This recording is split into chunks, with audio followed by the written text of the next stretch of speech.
નમસ્તે વિદ્યાર્થી મિત્રો, ધોરણ 9 વિજ્ઞાનમાં ચેપ્ટર નંબર 15 અંશ સ્ત્રોતોમાં સુધારણા, બરાબર, એ ચેપ્ટરની આપણે વાત કરીશું. આપણે બધા જાણીએ છીએ કે બધા જ સજીવોને ખોરાકની આવશ્યકતા હોય છે. ખોરાક એટલે આહાર. આપણને પ્રોટીન, કાર્બોહાઈડ્રેટ, ચરબી, વિટામિન અને ખનિજ પ્રાપ્ત થાય છે. આ બધા તત્વોની આવશ્યકતા આપણા વિકાસ, વૃદ્ધિ અને સ્વાસ્થ્ય માટે હોય છે. વનસ્પતિઓ અને પ્રાણીઓ બંને આપણા ખોરાકના મુખ્ય સ્ત્રોત છે. મોટાભાગનો ખાદ્ય પદાર્થ ખેતીવાડી તથા પશુપાલનથી મળે છે. આપણે લગભગ સમાચાર પત્રોમાં વાંચીએ છીએ કે ખેતીવાડી કે કૃષિ ઉત્પાદન અને પશુપાલન વધારવાનો પ્રયાસ થઈ રહ્યો છે. શા માટે? આપણે ઉત્પાદનની વર્તમાન ક્ષમતા પર જ કેમ નિર્ભર કરતા નથી? ભારતની વસ્તી ખૂબ વધારે છે. આપણા દેશની વસ્તી 1 બિલિયન એટલે 100 કરોડથી પણ વધારે છે અને તેમાં સતત વધારો થઈ રહ્યો છે. આ વધતી જતી વસ્તીને માટે 1 બિલિયન ટનના ચોથા ભાગ જેટલા અન્ન ઉત્પાદનની જરૂરિયાત છે. આ વધારો વધારે ભૂમિ પર ખેતીવાડી કરવાથી સંભવિત થઈ શકે, પરંતુ ભારતમાં પહેલેથી ઘણા બધા સ્થળો પર ખેતી થઈ રહી છે. આથી ખેતીવાડી માટે વધારે ભૂમિ કે જમીનની પ્રાપ્યતા સંભવિત નથી. એટલા માટે પાક તથા પશુધન ઉત્પાદનની ક્ષમતામાં વધારો કરવો આવશ્યક છે. પાક સુધારણા અત્યાર સુધી પાક ઉત્પાદનને વધારવાના આપણા પ્રયત્નો કેટલાક અંશે સફળ રહ્યા. આપણે હરિયાળી ક્રાંતિ દ્વારા પાક ઉત્પાદનમાં વધારો કર્યો અને શ્વેત ક્રાંતિ દ્વારા દૂધના ઉત્પાદનને વધાર્યું, તેમજ તેનું સારું આયોજન પણ કર્યું. આ ક્રાંતિઓની પ્રક્રિયામાં આપણા કુદરત કે નૈસર્ગિક સ્ત્રોતનો ઘણો ખરો ઉપયોગ થાય છે.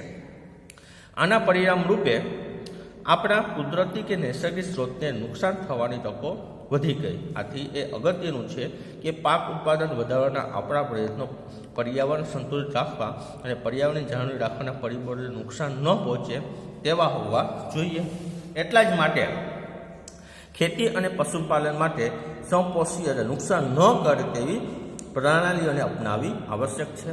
પાક ઉત્પાદન વધારીને અને તેને ગોદામોમાં સંગ્રહ કરવાની કુપોષણ અને ભૂખની સમસ્યાનું સમાધાન થઈ શકતું નથી. લોકોને અનાજ ખરીદવા માટે ધનની પણ આવશ્યકતા હોય છે. ખાદ્ય સુરક્ષા તેના ઉત્પાદન અને પ્રાપ્યતા બંને પર આધાર રાખે. આપણા દેશની મોટાભાગની વસ્તી તેમના જીવન નિર્વાહ માટે ખેતી પર નિર્ભર છે.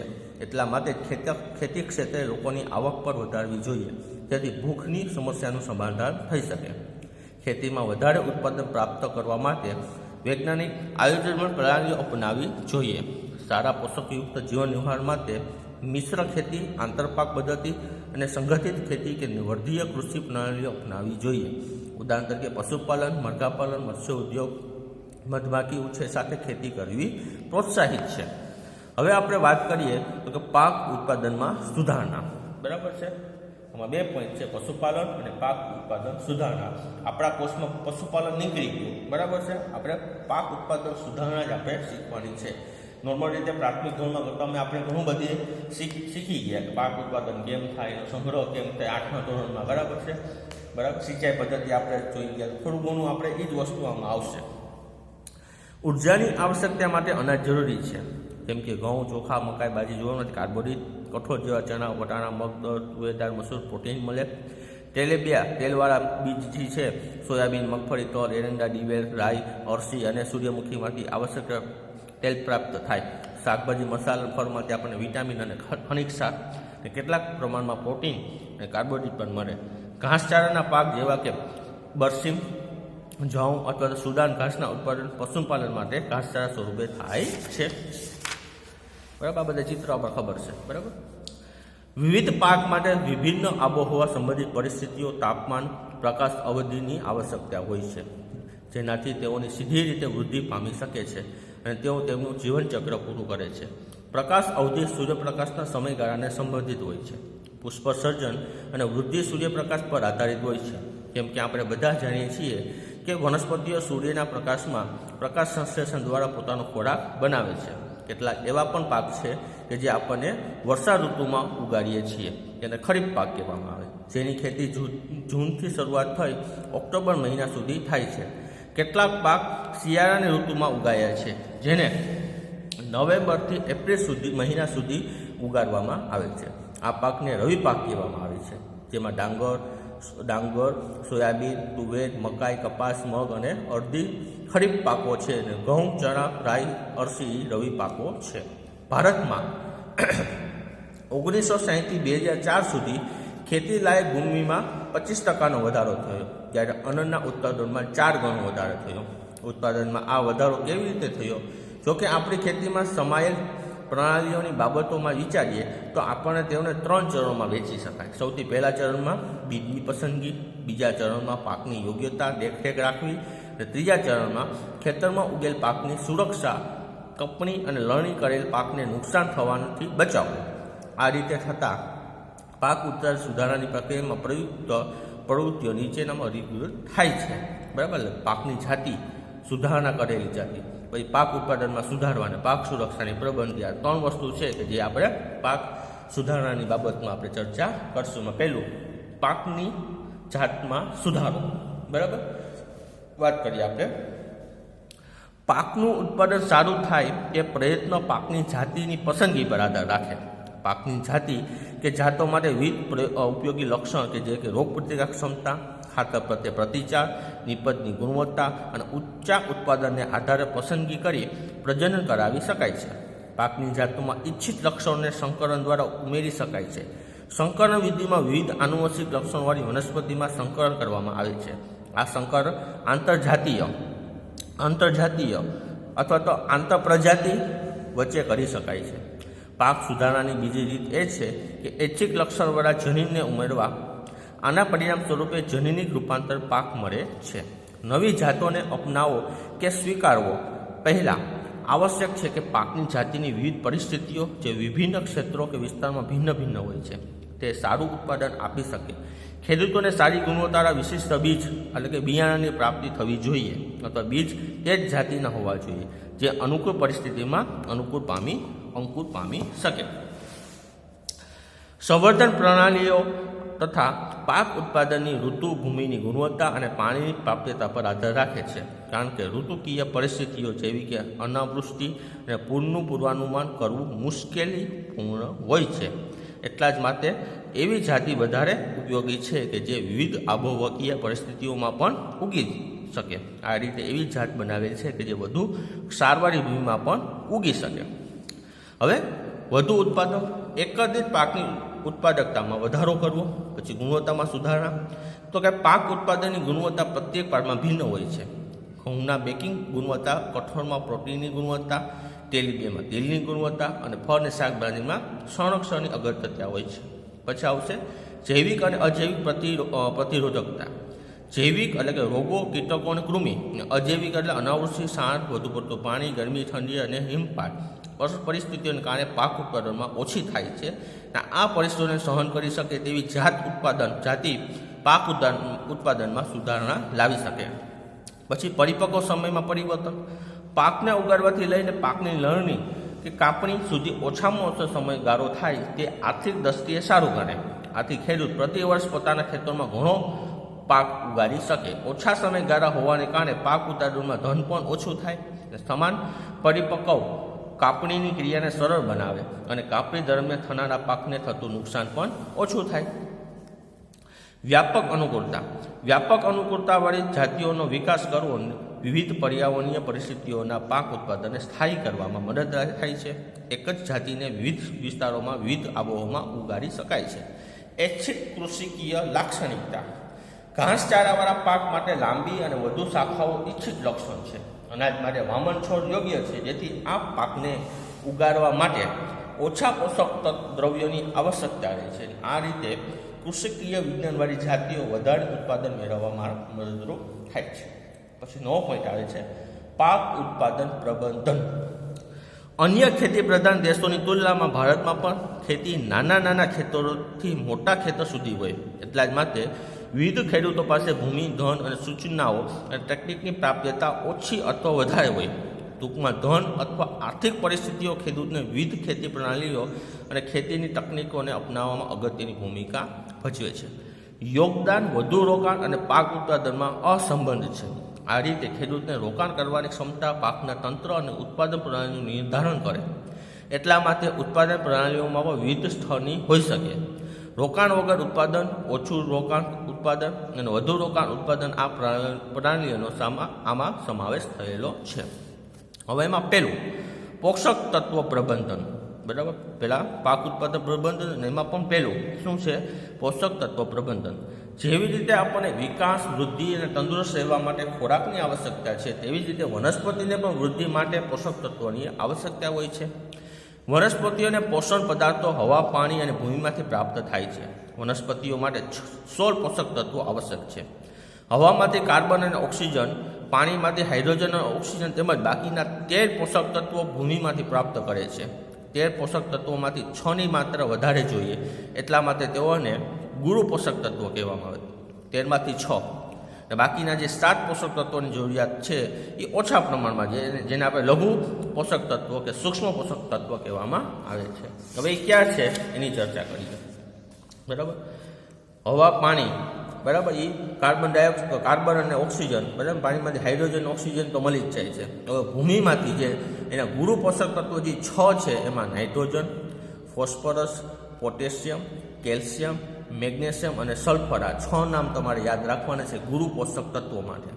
તો બાકીના 7 ક્યાં છે? તો કે zinc, copper, molybdenum, chlorine, iron, magnesium અને બોરોન, બરાબર. કુલ 13 પોષક તત્વો ભૂમિમાંથી મળે, જેમાં 6 મહત્વના અને 7 લઘુત્તમ છે. આ પોષક તત્વોની ઉણપને કારણે વનસ્પતિઓની દેહધાર્મિક ક્રિયાઓ સહિત પ્રજનન, વૃદ્ધિ અને રોગની પ્રવૃત્તિઓ પ્રત્યે અસર પડે. વધારે ઉત્પાદન પ્રાપ્તિ કરવા માટે ભૂમિમાં છાણિયું ખાતર અને ખાતરના સ્વરૂપમાં આ પોષક તત્વોને મેળવવામાં આવે છે. હવે છાણિયું ખાતરની વાત કરીએ તો એમાં ખાતરમાં પણ અલગ અલગ પ્રકાર હોય, જેમાં સેન્દ્રિય ખાતર, બરાબર. સેન્દ્રિય ખાતર કોને કહેવાય એની આપણે ચર્ચા કરીએ. સેન્દ્રિય ખાતરમાં કાર્બનિક પદાર્થોની માત્રા વધારે હોય અને જે જમીન અલ્પ પ્રમાણમાં પોષક તત્વો આપી શકે. સેન્દ્રિય ખાતરને પ્રાણીઓના મળ અને વનસ્પતિના કચરાના અવગત એટલે વિઘટનથી તૈયાર કરવામાં આવે છે.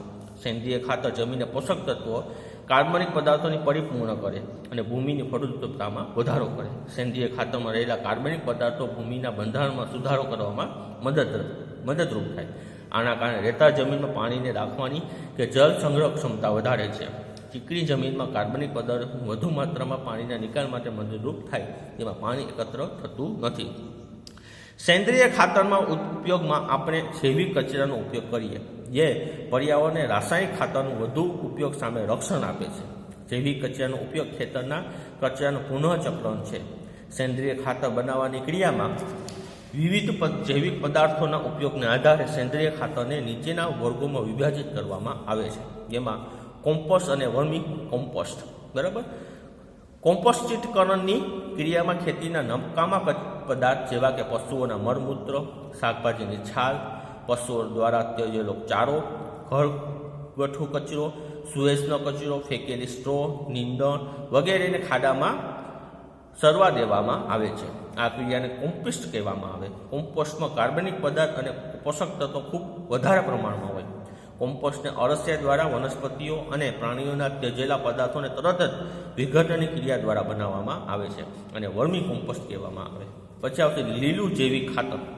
પાક ઉગાડતા પહેલાં ખેતરમાં કેટલીક વનસ્પતિઓ જેવી કે શણ અથવા તો ગુવાર વગેરે ઉગાડવામાં આવે અને ત્યારબાદ આના પર હળ ચલાવીને ખેતરને ભૂમિમાં ફેરવી દેવામાં આવે. આ વનસ્પતિઓ લીલા જૈવિક ખાતર પરિવર્તન થઈ છે, જે ભૂમિને નાઇટ્રોજન અને ફોસ્ફરસથી પરિપૂર્ણ કરવામાં મદદરૂપ થાય છે. પછી વાત આવે તો ખાતરો અને ફર્ટિલાઇઝર, બરાબર. ખાતર વ્યવસાયિક સ્વરૂપમાં તૈયાર કરેલ વનસ્પતિક પોષક દ્રવ્ય છે. ખાતર નાઇટ્રોજન, ફોસ્ફરસ, પોટેશિયમ આપે. આના ઉપયોગથી સારી વનસ્પતિક વૃદ્ધિ એટલે કે પર્ણો, શાખાઓ અને પુષ્પો થાય અને સ્વસ્થ વનસ્પતિની પ્રાપ્તિ થાય. વધારે ઉત્પાદન માટે ખાતરનો પણ ઉપયોગ થાય, પરંતુ તે આર્થિક દ્રષ્ટિએ કેવું છે? મોંઘું છે. ખાતરનો વધુ ધ્યાનથી કરવો જોઈએ. તેના સદુપયોગ માટે તેની યોગ્ય માત્રાનો યોગ્ય સમય અને ખાતર આપતા પહેલાં તેના પછીની સાવચેતીઓને સ્વીકારવી જોઈએ. ઉદાહરણ તરીકે ક્યારેક ખાતર વધારે પડતી સિંચાઈને કારણે પાણીથી સાથે વહી જાય અને વનસ્પતિઓ તેનું પૂરતા પ્રમાણમાં શોષણ કરી શકતા નથી. ખાતરનું આ વધારાનું પ્રમાણ જળ પ્રદૂષણનું કારણ બને છે. જેમ કે આપણે અગાઉના પ્રકરણમાં અભ્યાસ કર્યો કે ખાતરનો સતત ઉપયોગ ભૂમિની ફળદ્રુપતા ઘટાડે છે કારણ કે કાર્બનિક પદાર્થોની પુનઃપૂર્તિ થઈ શકતી નથી. આનાથી સૂક્ષ્મજીવો તેમજ ભૂમિગત સજીવોના જીવનચક્રને અવરોધાય છે. ખાતરોના ઉપયોગ દ્વારા પાકનું વધારે ઉત્પાદન ઓછા સમયમાં પ્રાપ્ત થઈ શકે, પરંતુ આ જમીનની ફળદ્રુપતાને કેટલાક સમય પછી નુકસાન પહોંચાડે છે, જ્યારે જૈવિક ખાતરના ઉપયોગથી થતા લાભ લાંબા સમય માટે થાય છે. કાર્બનિક ખેતી અને ખેતી કરવાની આ એક પદ્ધતિ છે જેમાં રાસાયણિક ખાતર, જંતુનાશક, નીંદણનાશક વગેરેનો ખૂબ ઓછો છે અથવા તો બિલકુલ થતો નથી. આ પ્રક્રિયામાં વધુમાં વધુ કાર્બનિક ખાતર, ખેતીના નકામા પદાર્થ, પુનઃચક્રીકરણ, જૈવિક પ્રક્રિયાઓ કે નીલ હરિત લીલનું સંવર્ધન જૈવિક ખાતર બનાવવામાં થાય છે. લીમડાના પર્ણો, હળદરનો વિશેષ રૂપ જૈવ કીટકોના નાશ સ્વરૂપે ખાદ્ય સંગ્રહનો ઉપયોગ થાય. કુશળ ઉત્પાદન પદ્ધતિ માટે મિશ્ર ખેતી, આંતરપાક પદ્ધતિ અને પાક ચક્રણ અથવા તો પાકની ફેરબદલીમાં ચર્ચા કરેલ છે, જે આવશ્યક છે. તે પાક તંત્ર કીટક, જંતુ અને નીંદણનું નિયંત્રણ કરે છે અને પોષક તત્વો પણ આપે છે.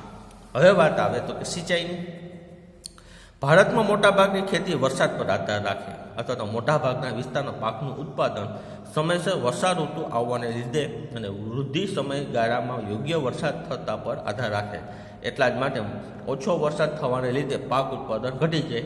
પાકની વૃદ્ધિ નિયત સમયગાળામાં યોગ્ય સમયે સિંચાઈ કરવાથી સંભવિત પાક ઉત્પાદનમાં વધારો થઈ શકે. એટલા માટે વધારેમાં વધારે ખેતી ઉપયોગી ભૂમિને સિંચાઈ કરવા માટે ઘણા બધા ઉપાયો છે. ભારતમાં પાણીના અનેક સ્ત્રોત છે અને વિવિધ પ્રકારની આબોહવા છે. આ પરિસ્થિતિઓમાં વિવિધ પ્રકારની સિંચાઈની રીતો પાણીની સ્ત્રોતની પ્રાપ્યતાના આધારે અપનાવી શકાય છે. આમાંના કેટલાક ઉદાહરણો કૂવાઓ, નદી અને તળાવો છે. કૂવા બે પ્રકારના છે: ખોદેલા કૂવા અને નવ કૂવા એટલે કે ટ્યુબવેલ. ખોદેલા કૂવા દ્વારા ભૂમિગત પાણીના સ્થળમાં આવેલા પાણી એકત્રિત કરવામાં આવે છે. નવ કૂવામાં પાણી ઊંડા જળ સ્થળોમાંથી કાઢવામાં આવે છે. આ કૂવાઓમાંથી સિંચાઈ માટે પાણીને પંપ દ્વારા કાઢવામાં આવે છે. પછી આવશે નહેર. આ સિંચાઈનું એક મોટું, વિસ્તૃત અને વ્યાપક તંત્ર છે. આમાં પાણી એક કે વધારે જળાશયો અથવા નદીઓમાંથી આવતું હોય છે. મુખ્ય નહેરમાંથી શાખાઓ દ્વારા નીકળે છે, જે વિભાજિત થઈને ખેતરોમાં સિંચાઈ કરાય છે. પછી આવશે નદીના પાણીને ઉંચકવાની પ્રણાલી અથવા તંત્રો. જે વિસ્તારમાં જ્વાળામુખીઓમાંથી ઓછું પાણી મળવાને કારણે નહેરમાં વહેતા અનિયમિત અથવા તો અપૂરતા હોય, ત્યાં પાણીને ઉપર કે ઊંચે લઈ જવા માટેનું તંત્ર કે પ્રણાલી વધારે ઉપયોગી બને છે. નદીઓના કિનારે આવેલા ખેતરોમાં સિંચાઈ કરવા માટે નદીઓમાંથી સીધું પાણી મેળવવામાં આવે છે. તળાવ નાના જળાશય કે નાના વિસ્તારમાં વહેતા પાણીનો સંગ્રહ કરે છે, જે તળાવનું સ્વરૂપ ધારણ કરી લે છે. ખેતીમાં પાણીની પ્રાપ્યતા વધારવા માટે આધુનિક રીતો જેવી કે પાણીનો સંગ્રહ, પાણીની વહેંચણીનું યોગ્ય પ્રબંધન દ્વારા ઉપયોગ કરવામાં આવે છે. કેટલા માટે નાના બંધ બનાવવામાં આવે છે, જેમાંથી ભૂમિજળમાં વધારો થાય છે. આ નાના બંધ વરસાદના પાણીને વહેતું અટકાવે છે અને ભૂમિનું ધોવાણ ઓછું કરે છે. હવે આવશે પાકની રીતો એટલે ખેતીની રીતો. વધારે લાભ મેળવવા માટે પાક ઉગાડવાની વિવિધ રીતોનો ઉપયોગ કરી શકાય છે. મિશ્રિત કે મિશ્ર પાકમાં 2 અથવા 2 થી વધારે પાકને એકસાથે એક જ ખેતરમાં ઉગાડવામાં આવે છે, જેમ કે ઘઉં, ચણા અથવા ઘઉં, રાઈ અથવા મગફળી, સૂર્યમુખી. આને લીધે નુકસાન થવાની સંભાવના ઓછી થઈ જાય છે, કારણ કે એક પાક નાશ થઈ જવાને લીધે બીજા પાકના ઉત્પાદનની આશા જાગૃત થાય છે. બરાબર છે. તો પહેલું કયું છે? મિશ્ર પાક, મિશ્રિત પાક. પછી આવશે આંતરપાક. આંતરપાક ઉછેર પદ્ધતિમાં 2 અથવા 2 થી વધારે પાકને એકસાથે એક ખેતરમાં નિર્દેશિત માળખામાં ઉગાડવામાં આવે છે. આકૃતિ તમે જોઈ શકો. કેટલીક હરોળમાં એક પ્રકારનો પાક અને તેને અંતરાલ આવેલ બીજી હરોળમાં ચાસમાં બીજા પાક ઉગાડવામાં આવે છે. ઉદાહરણ તરીકે સોયાબીન અને મકાઈ અથવા બીજ અને ચોળા પાકની પસંદગી એ પ્રકારે કરાય કે તેઓમાં પોષક તત્વોની આવશ્યકતા ભિન્ન હોય, જેથી પોષક દ્રવ્યોનો વધુ માત્રામાં ઉપયોગ થઈ શકે.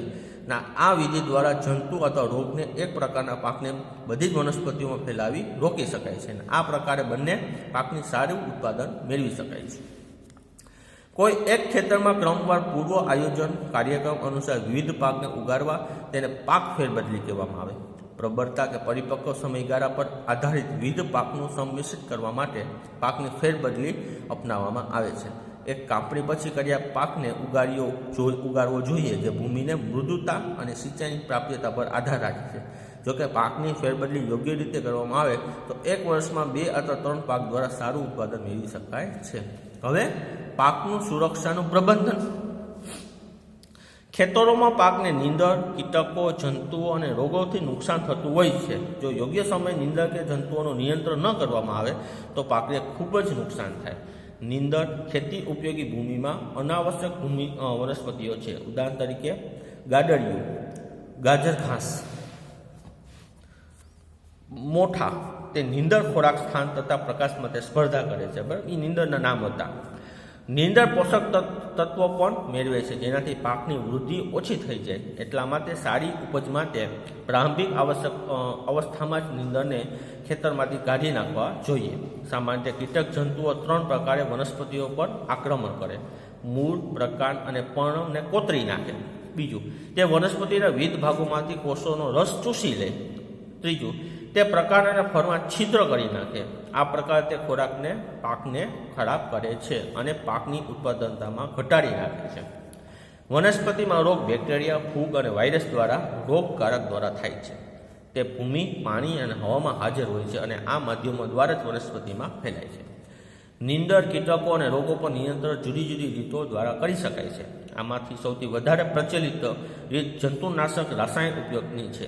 તેમાં તૃણનાશક, કીટકનાશક અને ફૂગનાશકનો સમાવેશ થાય. આ રસાયણો પાકની વનસ્પતિઓ પર છંટકાવ કરવામાં આવે અથવા બીજ અને ભૂમિ પર ઉપચાર માટે ઉપયોગ કરાય છે, પરંતુ તેઓને વધુ માત્રામાં ઉપયોગ કરવાથી ઘણી બધી સમસ્યાઓ ઉત્પન્ન થાય, કેમ કે કેટલીક વનસ્પતિ પ્રાણીઓ માટે વિષાણુ બની જાય છે અને પર્યાવરણ પ્રદૂષણ થાય છે. યાંત્રિક રીત દ્વારા નીંદરને દૂર કરવા એ પણ એક રીત છે. નિષેધાત્મક રીતો કે જેવી કે સમય પર પાક ઉગાડવો, યોગ્ય ક્યારીઓ કે ચાસ તૈયાર કરવા, અંતરપાક લેવા અને પાકની ફેરબદલી કરવી, આ પદ્ધતિઓ કે રીતો નીંદરને નિયંત્રણ કરવામાં મદદરૂપ થાય. જંતુઓ પર નિયંત્રણ મેળવવા માટે પ્રતિરોધકતાની ક્ષમતા ધરાવતી જાતિઓનો ઉપયોગ કરવો. ઉનાળામાં હળ ચલાવીને કે હળની ખેતીને કેટલીક નિર્ધારિત પદ્ધતિઓ ઉપયોગ કરી શકાય. આ પદ્ધતિમાં નીંદર અને જંતુનો નાશ કરવા માટે ઉનાળા ઋતુમાં ઊંડાઈ સુધી હળ ચલાવવામાં આવે છે. હવે વાત આવીએ અનાજનો સંગ્રહ. ખેત ઉત્પાદન કે કૃષિ ઉત્પાદનને વધુ નુકસાન થઈ શકે છે. આ નુકસાનના જૈવિક કારકો કીટકો, ખોતરીને ખાનારા, ઉંદર, ફૂગ, ઈયળ અને બેક્ટેરિયા તેમજ અજૈવિક ઘટકો જેવા કે તાપમાન, ભેજ, અયોગ્ય પ્રમાણને કારણે સંગ્રહ સ્થાને નુકસાન થાય છે. આ પરિબળોને કારણે ગુણવત્તામાં ઘટાડો, વજનમાં ઘટાડો, નબળી અંકુર ક્ષમતા, નિપજનો રંગ દૂર થઈ જાય, જેને કારણે બજાર કિંમત ઘટે. આ પરિબળો પર નિયંત્રણ મેળવવા માટે યોગ્ય ઉપચાર અને સંગ્રહનું પ્રબંધન કરવું જોઈએ.